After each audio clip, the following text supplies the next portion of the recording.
হরে কৃষ্ণ, রাধে রাধে। বাবা, ব্রতের মধ্যে শ্রেষ্ঠ কি?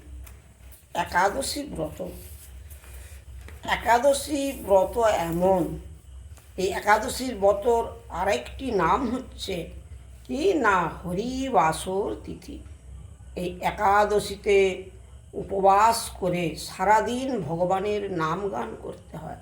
একাদশীর দিন যত ভগবানের নাম করবে তত ভগবানের কাছে চলে যাবে।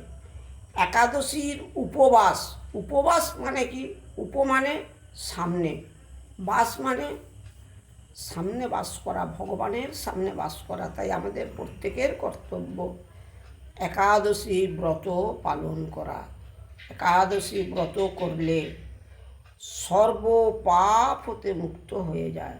তাই আমাদের প্রত্যেকের কর্তব্য একাদশী ব্রত